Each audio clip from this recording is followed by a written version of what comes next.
नाज़रीन, घोटकीअ मां हफ़्तो अॻु अगवा थी वियल पोरियत अलफ वासु ऐं संगरार मां अगवा थी वियल नींगरी प्रिया कुमारीअ जी बाज़ियाबी लाइ शहरी इतिहाद ऐं हिंदू पंचायत पारां घोटकी प्रेस क्लब खां ए सेक्शन थाणे ताईं रैली कढी धरणो हंयो वियो।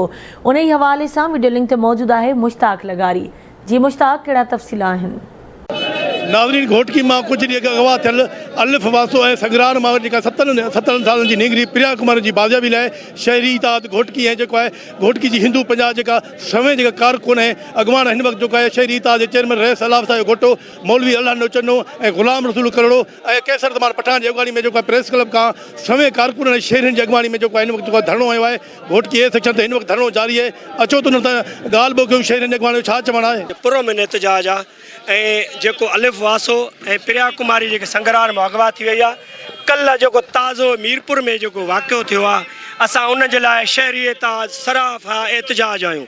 असां DIG RPO ऐं SP खे अपील कंदासीं त महिरबानी करे जेके घोटकी में अगवा खारियूं ऐं चोरियूं फुरा ये वापसि करायूं वञनि, न त असांजो ॿिए ॾींहुं जेको RPA ऑफिस जे अॻियां धरणो हूंदो। घोटकी ज़िले में बदअमनी उरूज ते पहुती आहे। माण्हू अगवा थियनि था पिया। घोटकी में अलिफ वासो जेको आहे उहो अगवा थियो।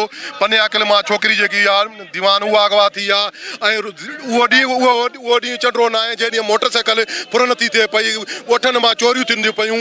असांखे अमन खपे। असां IG सिंध खां ऐं हाई कोर्ट सिंध खां अपील कयूं था त ख़ुदा हिन घोटकी जे अवाम ते राम कयो। घोटकी मां हाजी अलिफ वासो जेको आहे अगवा थियल आहे, उन जे लाइ बि पुलिस जेका आहे काइड़ो ख़ासि जेको आहे पंहिंजो असर रसूख़ न ॾेखारे सघी आहे।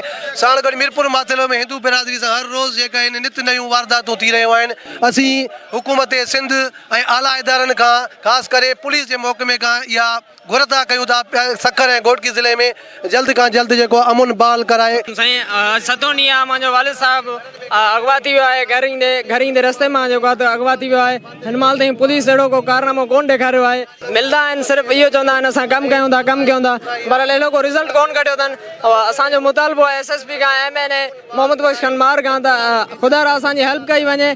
असांजे घर जो कमाइण वारो हिकिड़ो वाइदी माण्हू हुयो जेको अगवा थी चुको आहे। हाणे असांजा घर जा माण्हू बुख ते वेठा आहिनि। असां काॾे वञूं? हिन महिल असां कंहिंखां मदद घुरूं? अलाह खां सवाइ असांजो ॿियो केर बि कोन्हे। हिन महिल घोटकी में जेका बदअमनी चोट चढ़ी वई आहे, SP खे हटाइण जे लाइ असां मुतालबो करे रहिया आहियूं।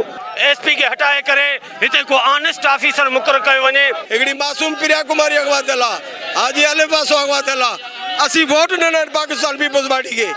घोटकी में 2 MNA पीपल्स पार्टी जा, 4 MPs पीपल्स पार्टी जा, पर असांखे बदले में छा मिलियो आहे? बदअमनी। असीं बिलाल भुट्टो ज़रदारी साहिब खां गुज़ारिश कयूं था, ख़ुदा जे वास्ते घोटकी जे नुमाइंदनि खे अपील कयूं था त असांजा बदअमनी ख़तमु करायो। नाज़रीन, तव्हां शहरनि ऐं सियासी समाजी अॻवान जूं ॻाल्हियूं ॿुधियूं। उन्हनि जो इहो चवणु आहे त जेको आहे घोटकी ज़िले में जेको बदअमनी तमामु घणी उरूज त जेकॾहिं जेको आहे हिन वक़्तु जेको SSP घोटकी खे न हटायो त घोटकी जा शहरी ऐं सियासी समाज धुरियूं जेको आहे घोटकी में शटरबंद हड़ताल कंदियूं। उन्हनि जो इहो बि मुतालबो आहे अलिफ वासो जेको घोटकी में कुझु जेका अगवा थियो ऐं संगरार में जेका 17 साल जी निकिरी प्रिया कुमारी जेका आहे अगवा थी, उनखे जल्द बाज़ाब में न करायो त ज़िले घोटकी में सख़्तु एहतजाज कयो वेंदो। इहे एहतजाज जी तारीख़ हेसि ताईं जारी रहंदी जेसि ताईं जेको आहे ज़िले घोटकी में अमन उमान जेको वापसि न पियो थिए।